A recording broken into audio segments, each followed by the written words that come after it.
amoy kulob ang damit. Charm Fabcon, bangong kumaka-bloom, tanggal amoy kulob sa bango ng charm. Kaya gamit ko, Charm Fabcon with Bloom Fresh Technology. Kills 99.9% of kulob-causing bacteria. May aroma burst pa of thousands of flowers and berries. Ang sampay sa loob, no amoy kulob. Bangong kumaka-bloom sa charm. Charm Fabcon. ACS.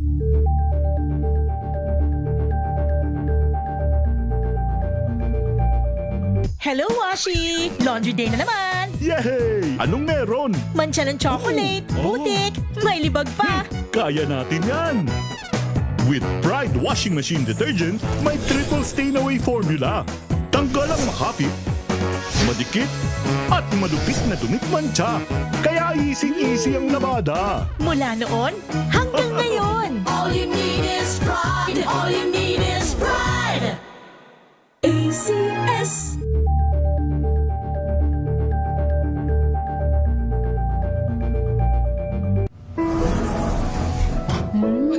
Amoy forever. Amoy LQ. Amoy New Cala Berry Blooms. Amoy Kala, amoy good vibes.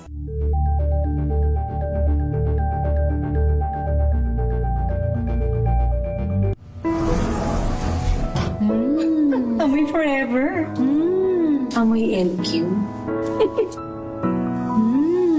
Amoy New Cala Berry Blooms. Amoy Kala, amoy good vibes.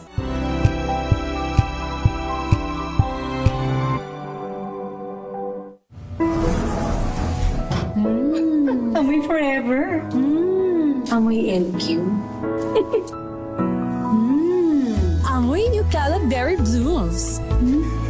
Amoy Kala, amoy good vibes.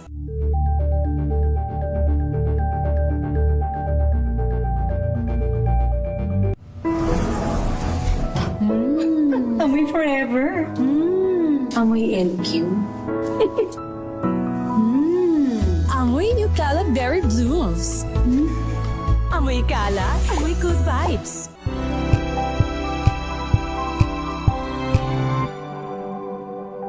Tinesting, sinuri, siniyasan. Ang resulta?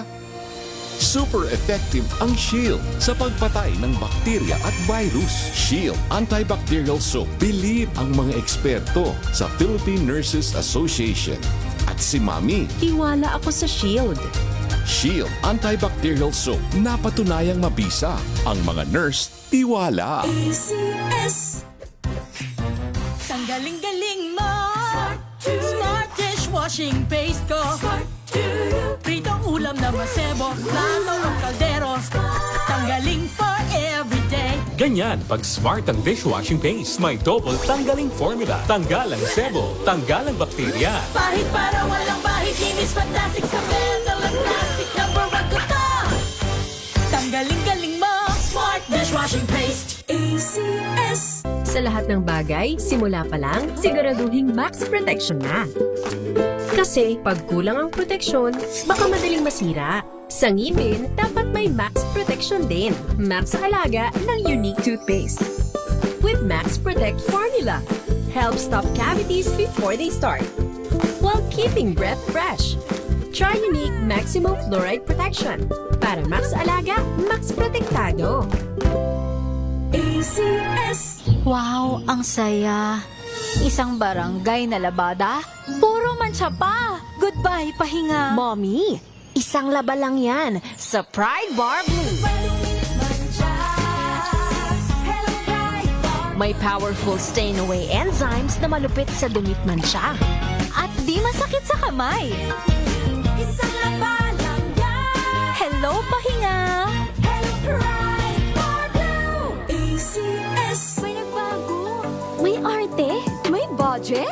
Akala nyo lang yon. So solid. White Rose Papaya, wow, White Rose. White Rose Papaya, wow, White Rose.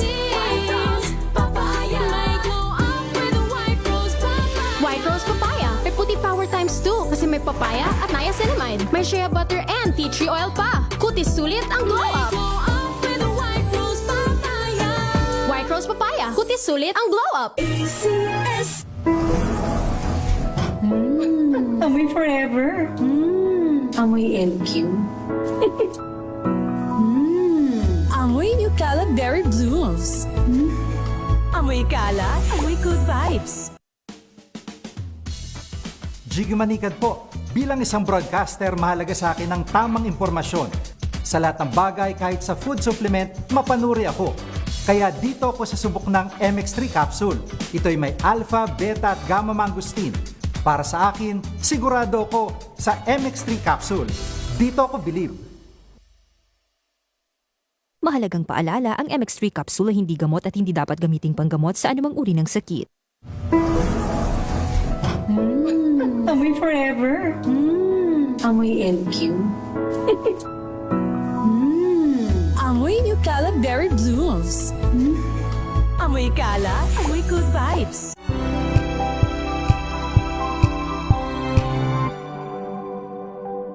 Ito ay bunsod ng naitalang 17 individual na ang kanilang naaresto. Ng Metro Manila Development Authority o MMDA ang No Contact Apprehension Policy o NCAP sa Metro Manila. Sa ang ilang mga dokumento ay peke. Hindi rin legal ang employment na ipinangako sa kanila. Sa mata ng batas, mananagot ang sangkot at may sala. Dahil sa bawat paglabag, may karampatang parusa. Alamin ang mga pananagutan sa likod ng mga bawal. Dito sa Hoy! Bawal Yan! Tuwing Sabado, alas 11:30 ng umaga. Dito lang sa DZRH TV.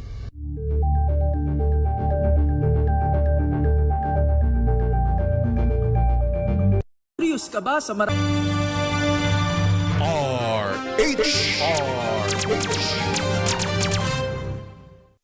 May trabaho paglinggo. May trabaho paglinggo. Meron sa DZRH. Pag-uusapan natin ang mga job opening, tips para mapaganda ang trabaho at mga usapin na makakapagpaganda sa trabaho ng mga Pinoy para sa kanya, sa kanyang pamilya at sa kanyang bayan. Kasama ang inyong ka-workmates, sina Barbie Atienza at Gladys Mabini. May trabaho. Masarap pakinggan, panoorin at i-follow on air at online habang nagtatrabaho o siya trabaho na sa DZRH. May trabaho.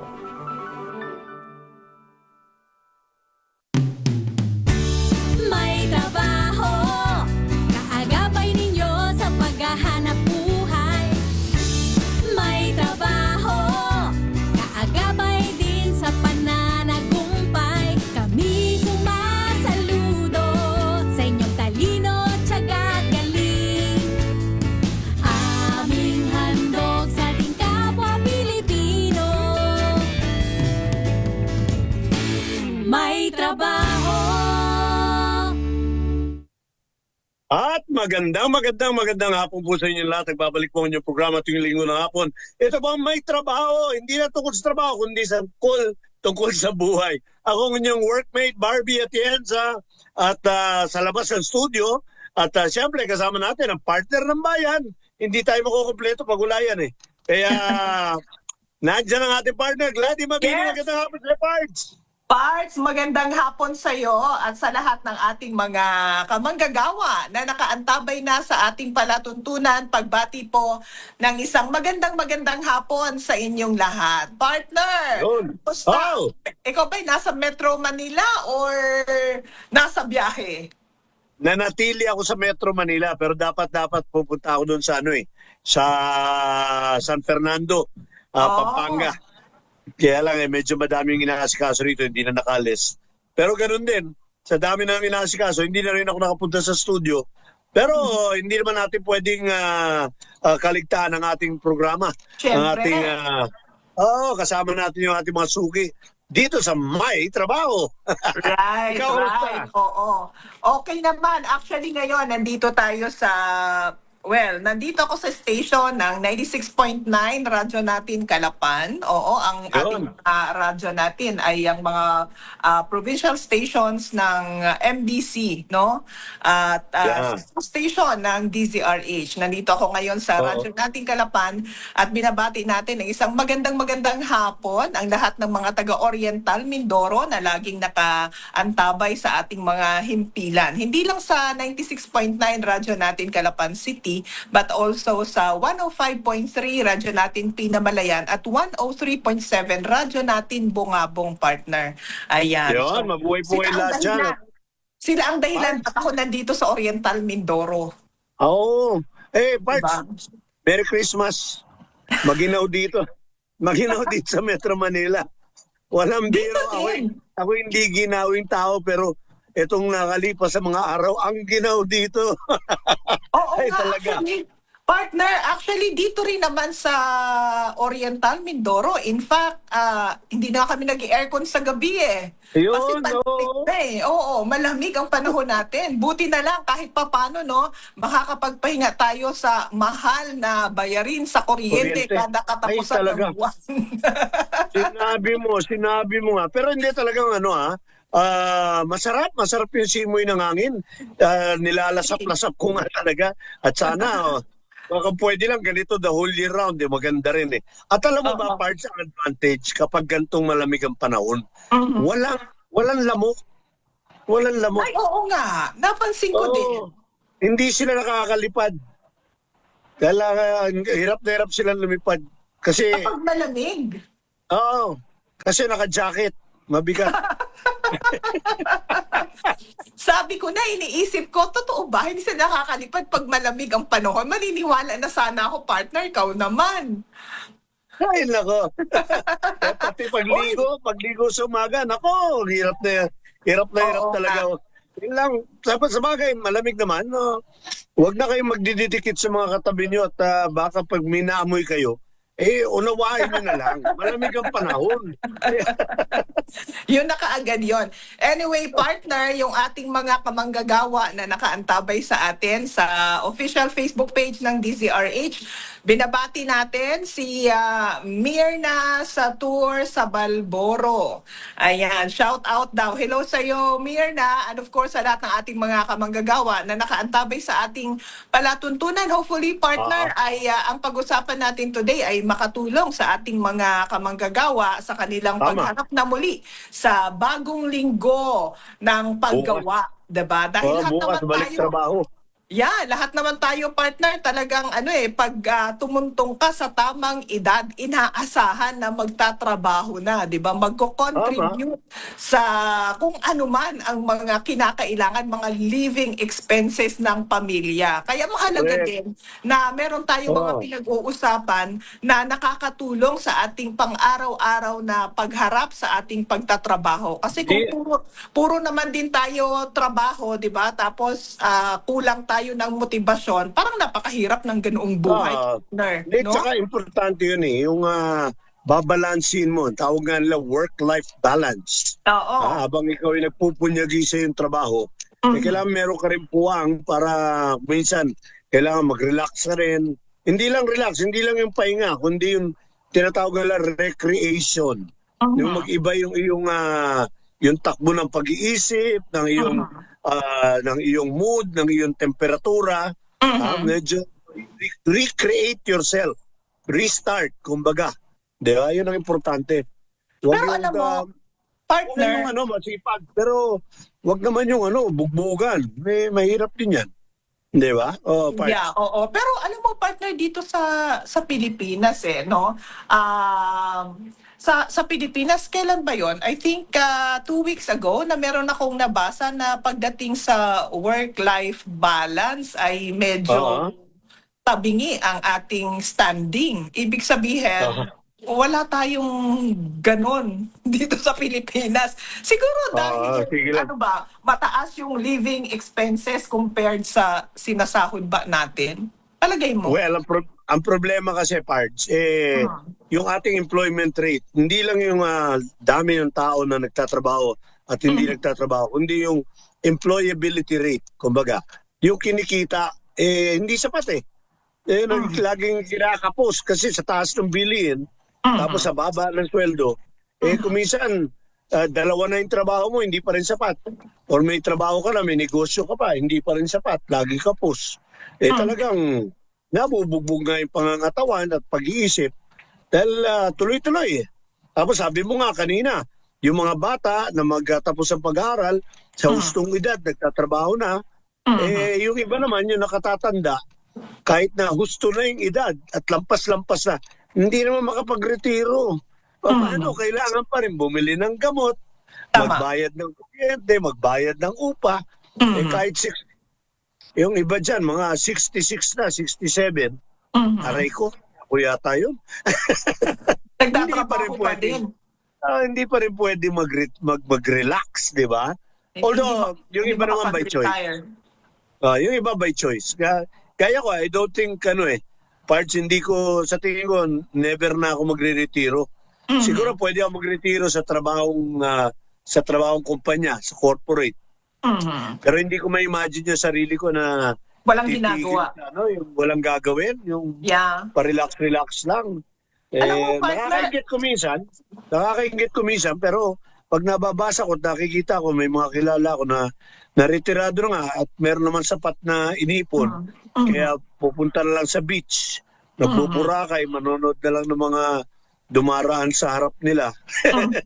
Hindi ko alam, hindi ako sure na naiinggit ako. Kung minsan pag nagkakakwentuhan kami, at tulirulin sila kung anong gagawin nila na para punuan yung oras. Ano ba, naghihintay na lang ba sila? Ganon, di ba? Kaya hindi ko alam kung dapat kainggitan o dapat tularan. Alam mo, depende partner, siguro. Pareho tayo. Ako yun ang pinagdarasal ko na alam mo yung hangga't binibigyan ka ni Lord ng lakas at ng pagkakataon na maging productive. Yun yung gusto kong gawin, diba? Siguro, although syempre pagka medyo nandun ka na sa edad na retirable na, siguro hindi na kasing aggressive nung mga panahon na kabataan mo, di ba, na lahat ng pangarap gusto mong habulin.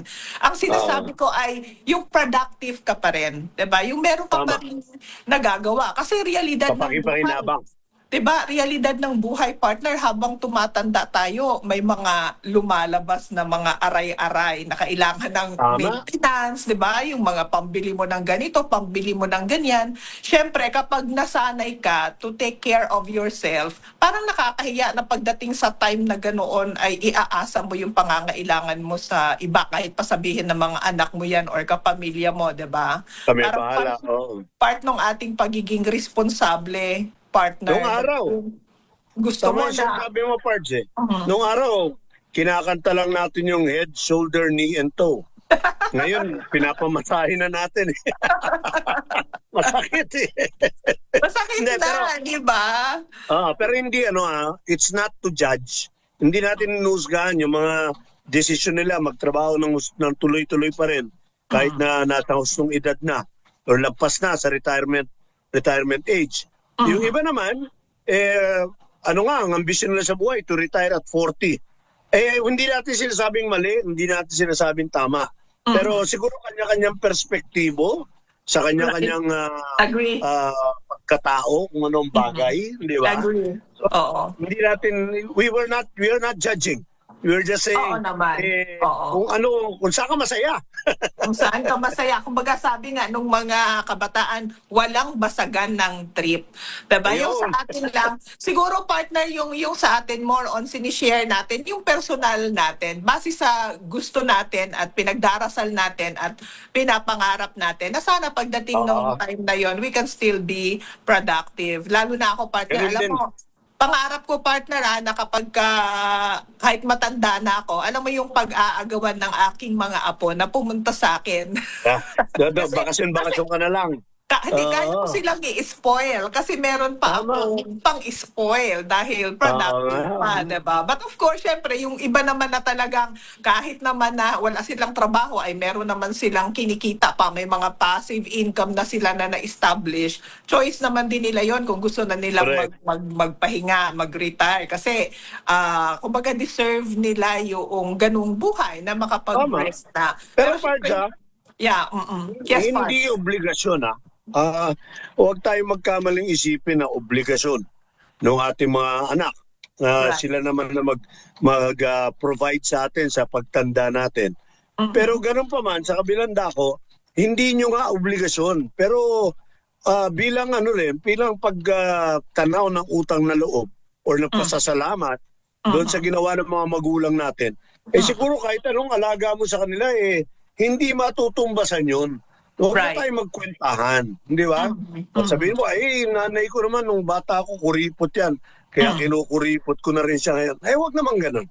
Tignan natin kung ano yung nararapat lang, yung sapat. Yung ina naman, huwag ka rin naman demanding na, di ba? Kung kapos din yung anak mo, tapos nagdi-demand ka ng kung ano-ano, huwag din ganun. Balance Totoo sila. yan. Balance Kaya sila. di ba, partner? Kapwa galang. Ini-encourage natin na habang may kakayanan pa tayo na magtrabaho, habang may kakayanan pa tayo na mag-impok, ay mag-impok tayo para sa ating retirement, para sa ating pagtanda, 'di ba? Para hindi tayo dumating doon sa punto na hahanapan natin ang ating mga anak. 'Di ba? Kumbaga, nandun lang tayo sa kung magbibigay sila, maraming salamat. Kung hindi naman, maraming salamat pa din. Kasi syempre, darating talaga yung time, partner, na yung mga anak mo, magbibuild din sila ng sari-sarili nilang pamilya. At kapag pinag-usapan natin ang pamilya, syempre may sariling expenses, may sarili na silang responsibilidad. Lalo na pag meron ng mga anak, di ba? Kumbaga parang secondary ka na lang, di ba? Kasi meron na silang primary. So, ikaw, let's face it. may ano ka bilang may kakayanan ka pa to work, 'di ba? And to prepare for your retirement. At least pag-impok ka din for yourself. At diba? least yung basic minimum needs mo kaya mo nang punan. Right. Diba? Yung pagkain mo, ulam mo, yung kung umuupa ka ng pagrenta, tama na yun, yung gano'n. Ngayon, yung extra doon, pagka nilambingan ka ng or pinaglambingan mo yung mga anak mo at pinagbakasyon ka sa Hong Kong, sa Japan. Thank God. Salamat sa Diyos. Pero hindi tama na i-demand natin. Yeah, diba? Tama. Agree, partner. Agree. Anyway, at saka, partner. Parts, ito pa. Alamin natin yung limitasyon natin, ha? Hindi tayo bumabata, sumasakit ang mga kasukasuan. Mabalita ko lang, ma-share ko lang. Nung isang linggo, kami nung 4 na kaibigan ko, pumunta kami sa Sagada at pumasok kami sa mga kuweba at buwaba kami doon sa mga burol at sa mga bundok. Sabi, yun habang ginagawa ko yun, tinatanong ko sarili ko, bakit ko ginagawa to? Bigla kang nagsisi. Anong masakit? Balakang, tuhod, likod. Masarap ikwento. Pagtapos na, masarap ikwento. Pero yung ginagawa pa, nako, kasumpa-sumpa. Tama yan, partner. Alamin natin ang ating limitasyon, diba? Para hindi tayo napapasubo. Anyway, partner, bago tayo mag-commercial break, may tanong sa atin si Hef. Kasi pinag-uusapan natin kanina na malamig ang ating panahon. Sabi niya, paano naman po yung laging nanlalamig kahit na mainit naman ang panahon?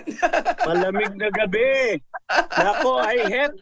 Ilang taon ko nang ina-advertise yan, ha? Wala nga. Bakit walang minor kay Het? Ano ba? Ay, hindi ko alam kung wala nag-a-apply o walang qualified. Hay, nako, ang manok natin, hindi ko alam. Baka may gamot dyan para sa mga torpe. Bigyan natin si Het.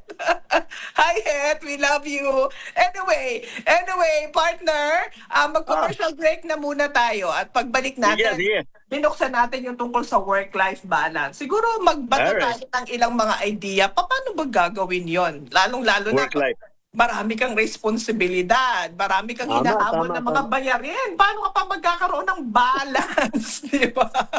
Ganun Pag-usapan natin yan. Pag-usapan natin yan. Sa pagbabalik natin, 25 minutes after 5, mga kaibigan, dyan lamang kayo ha. Magbabalik kami ni Partner Barbie.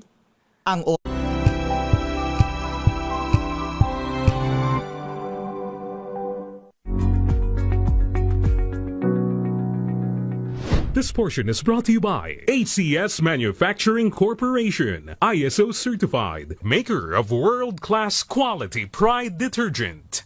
Sa isang konserbatibong bansa tulad ng Pilipinas, hindi maitatanggi na madalas pa ring mailap at tikom ang bibig ng maraming Pilipino pagdating sa usaping mental health. Pero sa kabila nito, aktibo pa rin kumikilos ang pampubliko at pribadong sektor sa social media para imulat ang mata ng publiko sa halaga ng mental health at ilapit ang serbisyo para sa mga nangangailangan nito. At isa nga sa kanilang inisyatiba, ang Mental Crisis Helplines, kung saan one click away na lang ang paghingi ng tulong. Bagay na mahalaga para kay Dr. Kurt Arcangel, isang psychologist. I've been part of the NCMH Crisis Hotline before. So para sa akin, napakahalaga ng mental health lines lalo na sa mga moment of crisis. No, for example, lalo na sa Pilipinas, diba? Marami tayong mga or daanan tayo ng mga natural calamities, lalo na bagyo. No? Ang mental health helplines or hotlines, they provide immediate support. So sa mga taong walang ibang malapitan or makausap, lalo na sa oras ng pangangailangan, okay? These helplines are or can offer emotional and psychological first aid. Para kay Dr. Kurt, nagsisilbing tulay ang crisis hotlines para mabilis na maabot ng publiko ang psychological assistance na kinakailangan nila. Nagkakaroon din anya ito ng positive impact dahil nagsisilbi nila itong karamay sa gitna ng pag-iisa. A professional usually start by creating a safe and calming environment para sa caller.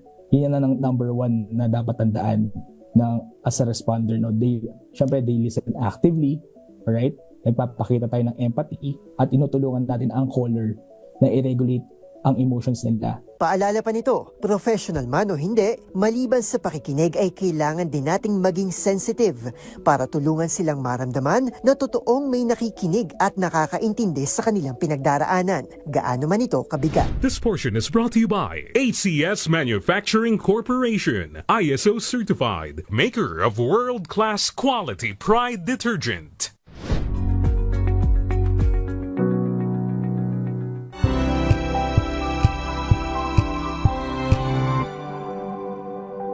Hello, Washi! Laundry day na naman! Yay! Anong meron? Mancha ng chocolate, putik, may libag pa! Kaya natin yan!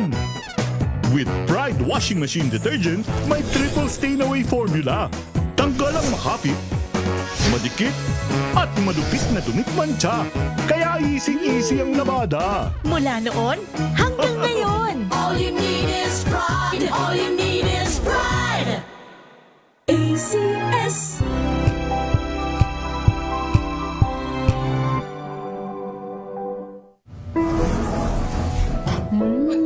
Amoy forever. Amoy LQ. Amoy New Cala Berry Blooms. Amoy Cala, amoy good vibes.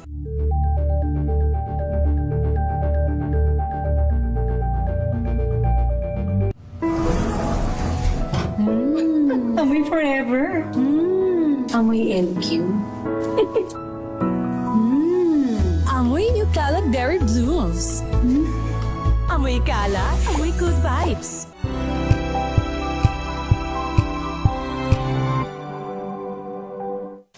Maulan man, no worries na amoy kulob ang damit. Charm, Fab, Con, bangong pumakabloom.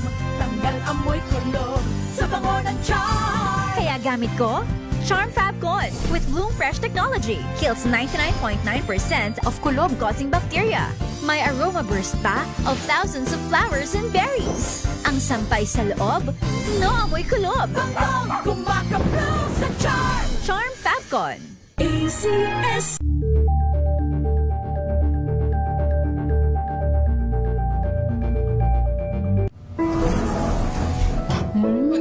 Amoy forever.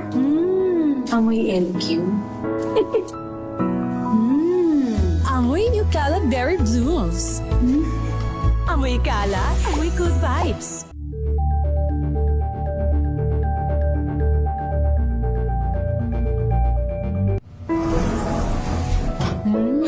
Amoy forever.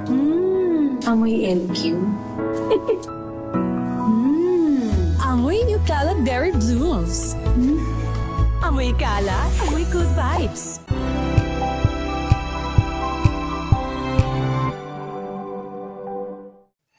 Mga balitang gigising sa inyong umaga. Mga balitang kailangan mong malaman. Mapapakinggan sa ACS Balita sa 2x2. Kasama sina Anthony Taberna at Jerry Baha. Lunes hanggang Biyernes.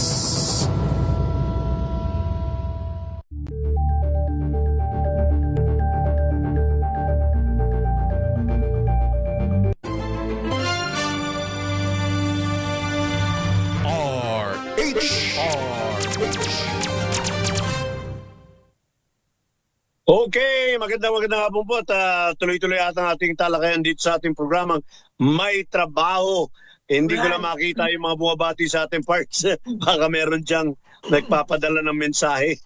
Oo nga, eto partner, actually nanonood sa atin ngayon ang dati kong kasama sa Department of Agriculture dyan sa City Government of Muntinlupa, si Ate Delia Catu. Hello! Magandang hapon sa'yo. Thank you so much for joining us. And of course, eto, tinitignan ko nga partner, nasa na ba yun? Nawawala-wala dito sa... Si Mayor Rufy Biason. Mayor Sa Rufy Biazon. Oo, hello po, Mayor. Anong time namin partner si Mayor Aldrin San Pedro naman. Sino ba Doon yung kami si nagkasama. Presnedy, no? Yung isa. Yeah, oo. Bago si Mayor Rufy, si Mayor Jaime Fresnedi. Bago si Mayor Fresnedi, yan. Kay Mayor Aldrin kami nagkasama-sama. So, hello po sa lahat ng mga taga Muntinlupa City. Magandang hapon sa inyong lahat. Yes, oo. Alright. Ayan, partner. Simulan na natin yung ating sinimulan kaninang pag-usapan. Sabi natin, work-life balance. Inaya natin kanina si kasamang Alan Visitasyon. Ay, oo. Nandiyan na ba? Pero, hindi, nanonood ng may magandang musical dito sa Newport. Yung Bagets, the musical. Wow. Diba? Para sa atin yun Bagets. Wow. Getting up, Kailan yan? down. Today? Today ba yan, Parts? Oo. Nag-umpisa yata nung isang linggo. Di ba? Okay. Kukuha tayo ng impormasyon para next week ipa-plug natin. Baka sakaling makonsensya sila at imbitahin tayo. Bro Alan, nagpaparinig. Okay. Excuse me. Ayan, partner, pag-usapan natin, paano nga ba tayo magkakaroon ng work-life balance? Binabagay ko kanina, di ba, na may nabasa ako doon na parang study ng work-life balance sa Philippines. Medyo malayo tayo sa ideal. Dahil nga, ayan nga, 'di ba? Parang ang hirap kapag marami kang mga obligasyon, 'di ba? Ang mahal ng bilihin, upa sa bahay, mga pambayad, kung umuupa ka, kung sa kuryente mo, sa wifi mo, sa tubig mo, kung may mga anak ka pa na pinag-aaral, tapos ang sweldo mo hindi naman ganun kalaki, napakahirap mag-budget at napakahirap magkaroon ng work-life balance, lalo na kapag responsable ka masyado, di ba? Na gusto mo natutugunan ang lahat ng needs. Pero Pards, pag pinag-usapan ng work-life balance, maliban doon sa cost, yung halaga ng pamumuhay, kung mataas ang cost of living, mababa ang source of revenue, yung quality of life talagang malaking bagay din. At ito nakikita, kaya maganda ang work-life balance. Kunyari, sa ehemplo na lang, yung Japan. Kasi naman yung sistema nila napakaganda, nasa maayos. Yung mass transport nila, yung traffic nila well-managed, hindi ka matatakot sa pagnanakaw. Yung mga gano'n. So yun ang mga alalahanin na wala na, hindi mo naiintindihin. So you can concentrate on your job. Kasi yung mga bagay na yan, hindi mo na problema. Ngayon, tatrabaho ka na nga, papasok ka ng 8 to 5. Para makarating ka sa opisina mo, kung wala kang kotse, makikipagsiksikan ka sa LRT. Kung may kotse ka naman, makikipagsiksikan ka sa traffic. Tapos, mahal ang gasolina, mahal ang toll gate. Di ba mga ganung bagay that contributes to the quality of life. Yung work-life balance, malaking nakasalala yan doon sa kwalidad ng buhay na meron tayo. Yun ang problema natin. marami pa tayo sa sistemang dapat mag-improve, no? Para yun, so we can keep our sanity. Oo. Pero partner, despite of sa mga nabanggit mo, kasi those things are beyond what we can control, 'di ba? Bilang tayo sa mga individual na tayo mismo, hindi naman natin makontrol ang gano'n dahil sistema na yun, 'di ba? Parang part na nga ng kultura natin ang mga ganoong problema. Ano pwede natin gawin? Ano yung pwede natin gawin sa sarili natin to ensure na despite of all these things, nagagawa pa rin natin sa sarili natin na meron tayong work-life balance. Ano yung mga suggestions mo para sa mga simulan ko ng natin? Anong gagawin? Simulan ko ng unang-una part yung know how to prioritize. Kasi sa tambak yung trabaho natin, sa tambak yung obligasyon natin. Pero kung hindi natin kakayaning sabay-sabay nagampanan yan, nasarapin yan, learn to prioritize. Ano ba ang dapat unahin? Ano yung tama? Ano yung mahalaga, no? Yung pinaka-mahalaga. Ano yung dapat na gawin today? Parang gano'n. Yung kailangan unahin, urgent and important. Kasi minsan importante, pero pwede maghintay. Oo. Di ba? Yung iba naman, hindi masyadong importante, pero kailangan na ngayon eh. Dahil pag hindi mo ginawa ngayon, mawawala ka na ng pagkakataon. Parang gano'n. So, titignan natin ano yung urgent, ano yung important. Yun ang bigyan natin ng pansin. Alam mo, ang sakit ng marami, Pards. Kung marami kang ginagawa, parang ilarawan mo, maraming kahon na nasa harap mo. At pupunan mo ng laman ang bawat isa. Yung iba ang ginagawa, utay-utay. Lalagyan niya ng konting laman ang bawat kahon. At the end of the day, wala siyang napunan. Okay, so ang ano dyan, kilalanin mo kung ano yung pinaka-importante at pinaka-mahalagang gawin ngayon. Tapos subukan mong punuan kagad yung isang kahon na yun bago ka lumipat sa kabila. Kung hindi, yung attention mo, yung oras mo, nakahati sa maraming bagay, wala ka na-accomplish. Totoo. Stressful yun. Oo nga. Kapag sabi nga, ang trabaho, hindi siya nauubos. Pansin mo, may matapos ka na isa, may naghihintay na ulit na gagawin. So, at para siguro partner, maidagdag ko, para sigurado ka talaga na yung mga priorities ang uunahin mo. Magandang pagising pa lang sa umaga, pag upo mo doon sa working table mo, may listahan ka na kaagad. Ano yung priority? Diba? Para guided ka the whole day na ito ang mga uunahin kong gawin today. Knowing na hindi natatapos ang trabaho, lagi silang nandyan. Diba? Alam mo, Pards, that is one of the most underestimated powerful tool. Yung to-do list. Yung sinasabi mo. Minsan binabaliwala natin yan, pero napakasimple niyan. Pwede mo ilagay sa cellphone, pwede mo isulat. Ano yung checklist? Nako, napaka-powerful yan. Hindi lang natin, kuminsan, hindi natin pinapansin. Hindi natin pinapansin. Saka ang ating kasi partner, ang iniisip natin, nasa isip lang natin. Pero, aminin natin, maraming nakakalimutang nakalista sa isipan. Diba? So maganda pa rin yung pen and paper, diba? Na isinusulat mo. Ako partner, natutunan ko na yan eh. Natutunan ko na yung ngayong araw, Monday, ito yung gagawin ko. Tuesday, ito yung gagawin ko. Wednesday, ito yung gagawin ko. Ngayon, kapag may oras pa ako, after na matapos ko yung mga nakalista, saka ko ipapasok yung iba kong gagawin. Pero at least, importante na alam ko yung goal ko per day. And ang laking tulong sa akin na nakalista yun. So, yun siguro... Alam mo, Pards, yung maintenance management, yung mga janitor, di ba? Yun, yung nag-imbento nun, genius yun, yung checklist sa banyo. Nakalagay doon kung ano yung mga dapat linisin. At para wala kang makaligtaan, check mo yun. Wipe the bowl, mop the floor, mga ganyan. Kasi ang tendency mo, pag busy ka na, madami kang ginawa, pawis na pawis ka, tapos na yung oras mo, meron ka nakaligtaan. Tapos sinisipa mo yung sarili mo dahil nakalimutan mo. Ano yun, diba? Parang meron ako nakalimutan. Ano yun, hindi ko matandaan. So maganda yung meron tayong listahan. So isa yan sa gagawin natin. Saka after partner nung alam mo minsan ang problema sa ating mga Pilipino, kaya nawawala din yung work-life balance natin.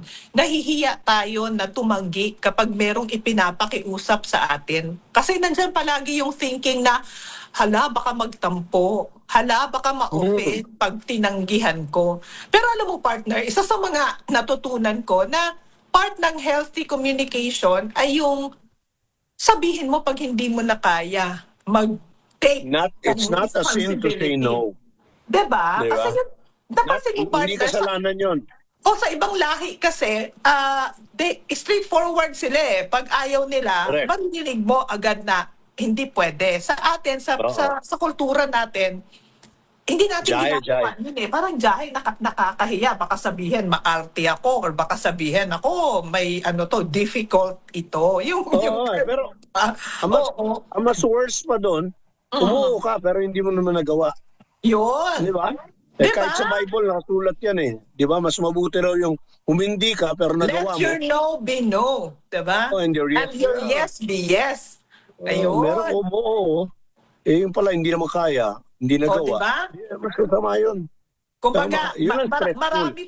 marami pang maaapektuhan. Bakit? Kasi umaasa sila na kaya mong gawin kasi tinanggap mo yung trabaho tas hindi mo na pala kaya, 'di ba? So maganda na para ma-achieve natin sa sarili natin yung work-life balance na ito. Dapat susuriin din natin ano yung kaya pa nating tanggapin at huwag tayong mahiya na magsabi kapag hindi na natin kaya. Pwede siguro nating sabihin na hindi ko to magagawa agad-agad. Kung makakapaghintay ka, Pwede okay ba maghintay yan? No? Yung mga ganon siguro partner, diba? Kasi nga, It's not a sin to say no. It's a sin to tell a lie. Lalo na partner kapag bago ka sa kumpanya, 'di ba? Pag bago ka sa kumpanya, yung mga kasamahan mo parang hindi ko alam kung may tinatawag sila na yung pagbibinyag, yung parang mga trabaho nila iba to sa iyo lahat. Yung mga ganon, 'di ba? Nambubuli 'yun. Di ba? Na ikaw naman ngayon, syempre iniisip mo, nako, ano pa ako, pro B pa lang ako, casual pa lang ako, hindi ko to pwedeng tanggihan. So, loaded ka ng gano'n. At least ngayon, alam nila na yung work-life balance, very important siya, diba? Para sa sarili mo kapayapaan. Connected yung part John, sa nabanggit natin earlier, yung prioritization. Dahil pag alam mo yung priorities mo, it's easier to say no. If you really have to say no. Di ba? Pero kung hindi mo alam kung ano priorities mo, isip ka pagka inutusan ka nung nakakatanda sa'yo, nakakasenyor sa'yo, mag-iisip ka, mas importante yata yun. Hindi mo alam. Di ba? Kailangan alam mo kung ano importante at hindi masyado importante.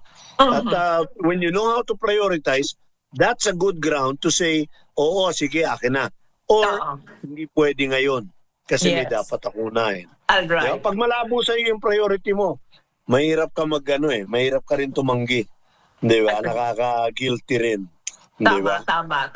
Okay, so partner, sa ating pagbabalik, itutuloy natin itong pinag-uusapan natin. Hopefully, ang lahat ng ating mga kamanggagawa ay may napupulot ng mga idea. Kung narinig na nila ito before pa, at least ma-remind sila na oo nga pala, para magkaroon ako ng work-life balance. Makinig kayo sa mga dapat kong gawin. Makinig kayo sa mga nakatatanda.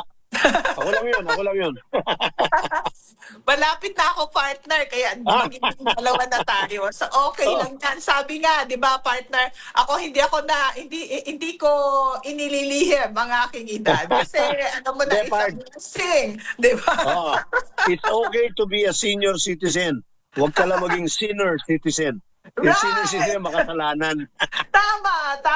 Okay. Mga kamanggagawa, magbabalik kami ni Partner Barbie. For more, dyan lamang po kayo. Oras natin, 5:45.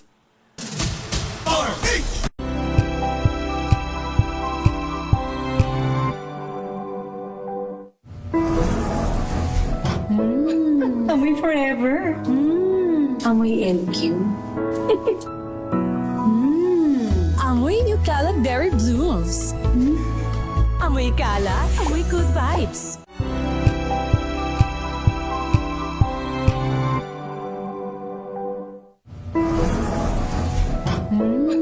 Amoy forever. Amoy LQ.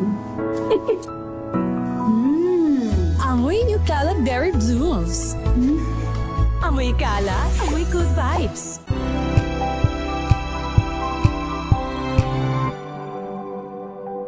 Tambalang Anthony Taberna at Jerry Baha ang gigising sa inyong umaga dahil lalatay ang humahagupit na diskusyon at komentaryo Lunes hanggang Biyernes sa 2x2.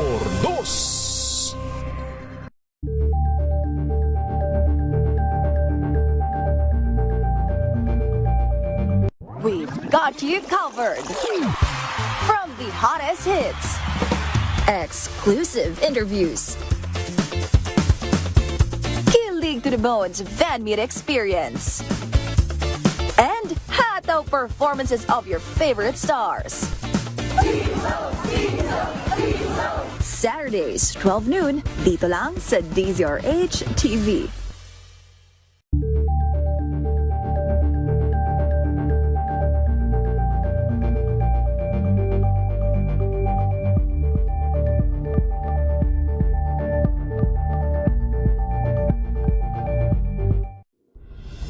Tuloy-tuloy ang pagtulong, tuloy-tuloy ang pagseserbisyo at tuloy-tuloy ang balitaan kasama si May Binauhan sa Operation Tulong mula Lunes hanggang Biyernes.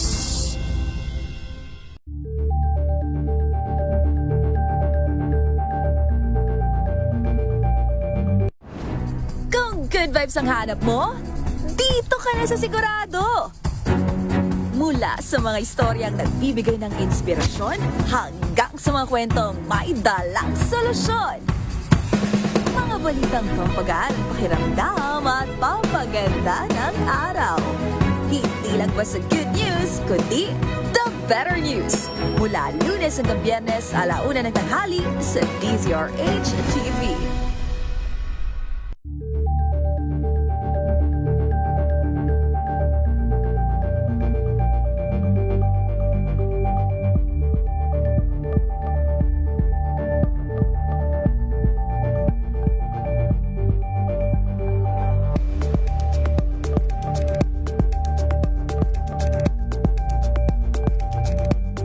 Maagang balitaan, maagang usapan sa mga issue at balita kasama si Kuya Angelo Palmones sa Magandang Umaga Pilipinas mula Lunes hanggang Biyernes.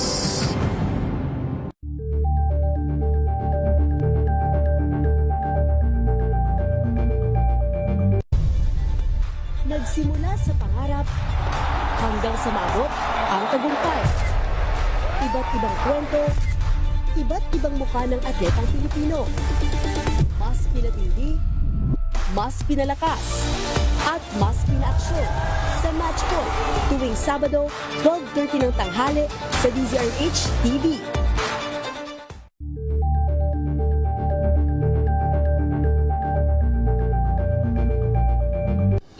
Ng naitalang 17 individual na ang kanilang naaresto.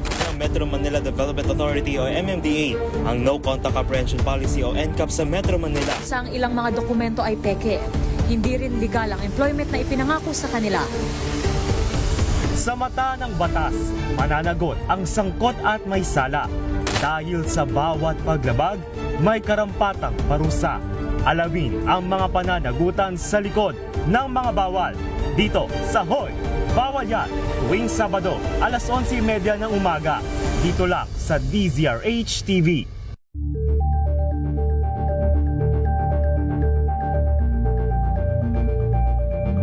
Curious ka ba sa maraming bagay?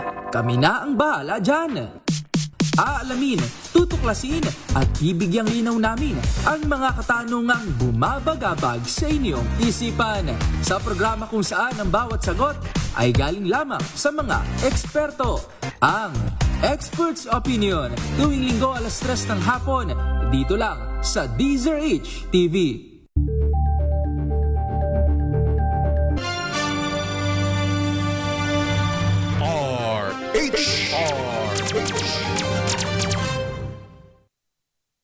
Okay, muli kami nagbabalik dito sa ating programa sa May Trabaho dito sa DZRH. Una sa Pilipinas, una sa Pilipino. Yes. Partner. Alright, partner. Eto muna kasi meron tayong sumilip ako dito sa official Facebook page ng DZRH News. Nakakasama rin pala natin si Miggy Falier Villa. Ayan, good evening daw BMC family at DZRH News. Magandang gabi din sa'yo. At si Anthony Abrenica, good afternoon. Thank you for joining us ngayong hapon. Our Bukin natin yan. Wow!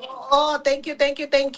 Salamat sa inyo. Okay, partner, may pa-plug ka. Bago tayo magpatuloy.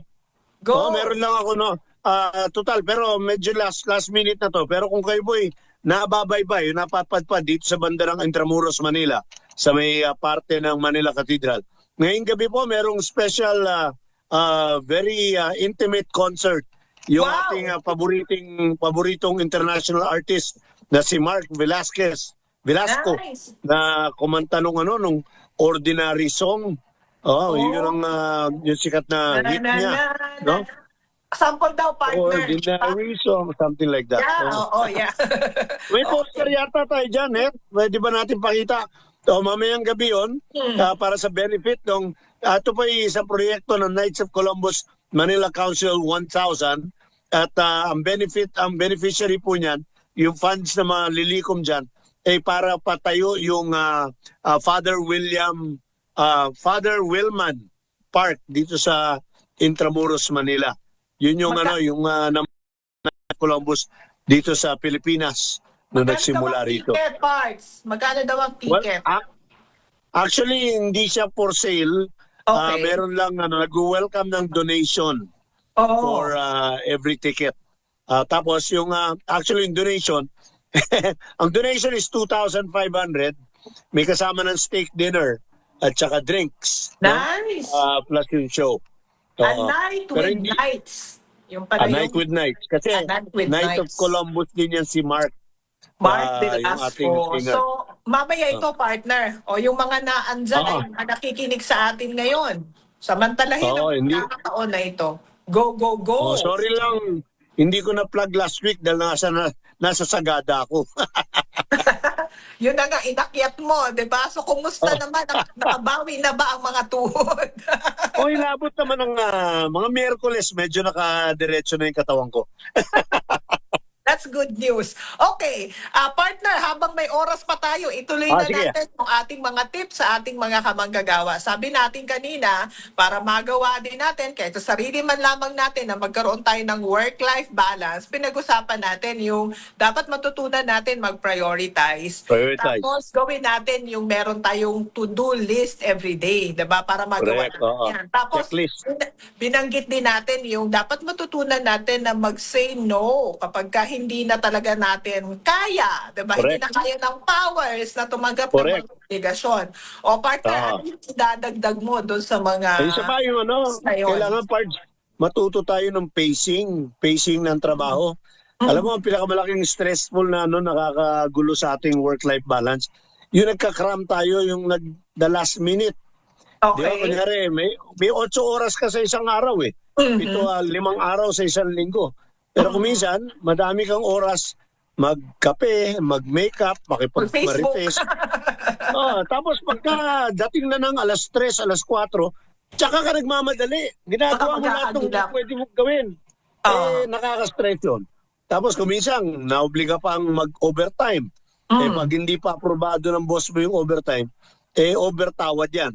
Dahil hindi ka mabayaran sa overtime. Alam mo, partner, naalala ko yung sinasabi ng boss ko dati. Sumalangit nawa, si Boss A, lagi niyang sinasabi na, you know what, Gladdy, kapag ka may overtime, ibig sabihin, hindi naging episyente ang iyong time management. Kasi, yun, exactly. Sinabi niya, kaya pag nakita mo yung mga government agency na maraming pila, more likely, yan, may problem yan sa efficiency. Kasi dapat daw hindi ganon. Kung marunong ka na gamitin ng tama ang iyong panahon, dapat wala daw overtime. That is Yun correct. yung sinabi niya. Yun Tapos nga. sabi ko, oo nga no, makes sense, di ba? Oo. Kasi kung halimbawa, yung buong 8 oras na yon productive ka, hindi mo kailangan na maiuwing trabaho o kaya naman ay may gawin pa after. Di ba? Kasi, Ang kalaban, Yes, ang kalaban dyan, parts yung nakasanayan natin na manyana habit. Bukas na lang, mamaya na lang. Di ba? Saka yung procrastination yun eh. Oo. Yeah. Oo, Tapos yun. yung isa pa, yung ano nga, yung last minute, yung cramming. Cramming, di ba? Gusto natin yung gano'n. Yung iba, dyan mahilig. Yung iba, effective naman dyan eh. Pero hindi healthy. Di ba? Mahilig talaga nung, mamaya ako nagagawin, o sa biyernes ko nagagawin. O nagagawa naman. Pero Alam mo, hindi partner, alam mo, partner, yung isa daw na mabisa na pangontra dyan sa manyana habit or procrastination natin kapag kami ganun tayo. Matuto daw tayo na lagyan ng presyo ang bawat oras natin. Yeah, For example, pwede yun, no? Maganda rin for yun. example, kumikita ka everyday, kunyari lang, 800 pesos a day ang rate mo. No, ibig sabihin, per hour, 100 pesos ang binabayad sa iyo ng company or kinikita mo. Ngayon, kung alam mo na ang bawat oras na sinasayang mo ay nawawalan ka ng 100 pesos na supposedly ay kita, manghihinaya ka na wala kang ginagawa. Bagay, oo. Hindi, pero yung iba naman tatansyahin din yun.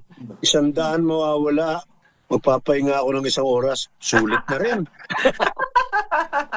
Paano partner kung malaki yung iyong per hour, 'di ba?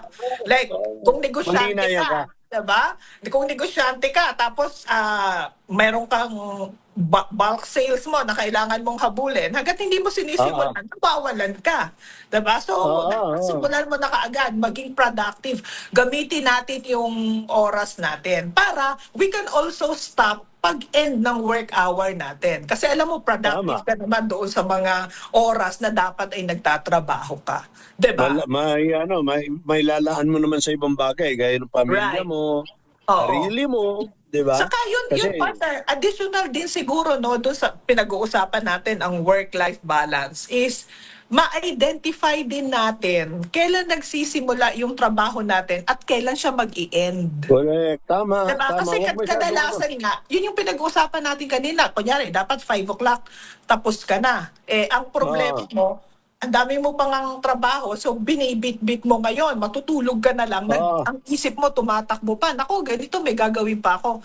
So dapat, alam din natin, nakaset din yung mind natin, what time tayo dapat na matapos sa work. Mag-quit. Diba? Ayun, alam mo ang kalaban yan, Pards, yung iba, yung mentality na nakaatang sa balikat ko buong mundo. Right. Akala mo titigil ang mundo pag tumigil ka. Hindi naman totoo yun eh. Di ba? Yes, agree. Kailangan lang i-balance mo lahat, gawin mo, lapat mo ng tama yung paggamit ng oras, gamit ng iyong lakas, ng iyong talino, para pag dumating naman sa mga bagay na kailangan mo tupagin, like buhay personal, buhay may asawa, buhay pamilya, klaro yung konsensya na talagang tama lang nabigay mo sa kanila yung oras. Hindi ka, alam mo mahirap yung guilt yung meron kang guilt feelings na, uy, yung tinrabaho ko ngayon, hindi sulit ang kumpanya sa akin. Binayaran ako 1,000. Yung ginawa kong trabaho, 200 lang ang halaga. Di ba? Hindi ka talaga sabihin na nakapag-ambag ka talaga, 'di ba? Ng significant sa iyong kumpanya na nagbayad naman sa iyo ng buo. Nakakakonsensya din 'yon. So partner, siguro ito magandang pag-isipan din natin, no, lalo na sa ating mga kamanggagawa din. Na minsan yung binanggit natin kanina yung kahit na dapat nag-end na yung trabaho natin, tuloy-tuloy pa rin tayo kasi hindi natin alam, hindi natin identified kung kailan ba ako dapat na huminto. Alam mo, minsan, yung ganun daw natin na thinking na tuloy-tuloy tayo, minsan it signifies ng kawalan ng pagtitiwala din at pananampalataya sa Panginoon. Yung sinasabi mo kanina na binibit-bit mo na parang titigil ang buong mundo pag tumigil ka mo trabaho. Di ba, hindi natin, kumbaga kailangan ma-realize natin na kahit na humihinto-hinto tayo para bigyan ng pagkakataon ang tinatawag nating work-life balance natin, the Lord will continue to work for us. He never rests. Hindi ng buong buo. Kasi si Lord nga, di ba? Nagpahinga nga. Si God sa creation on the 7th day. Tayo pa ba? Tama. Diba? Yun din ang gusto ng Diyos sa atin, meron tayong oras ng pahinga. O ito Yes. kaya dadagdag ko na itong isang pahabol na lang. Kailangan you schedule and plan your rest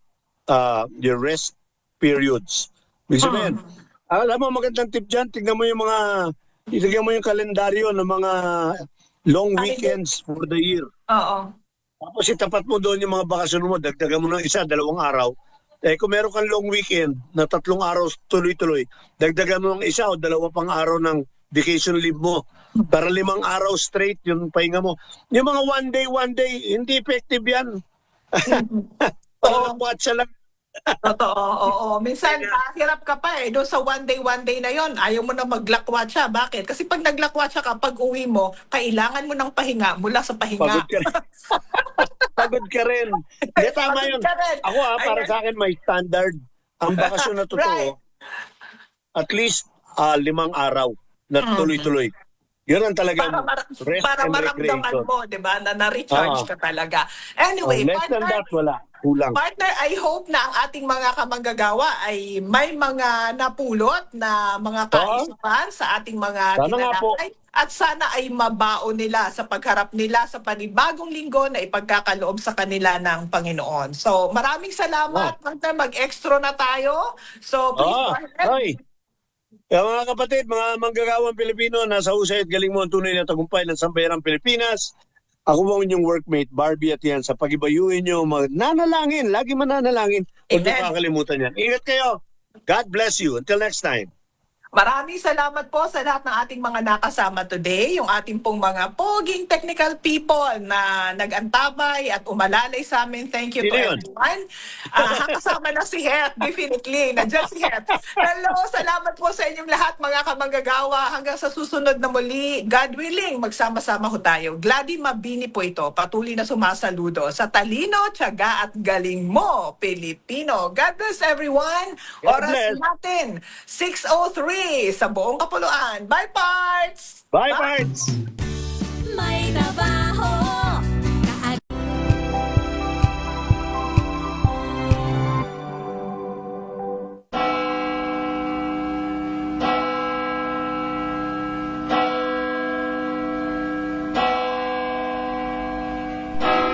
Ang anghel ng Panginoon ay nagbalita kay Santa Maria. At siya ay naglihi, lalang ng Espiritu Santo. Aba, Ginoong Maria, napupuno ka ng grasya. Ang Panginoong Diyos ay sumasa iyo.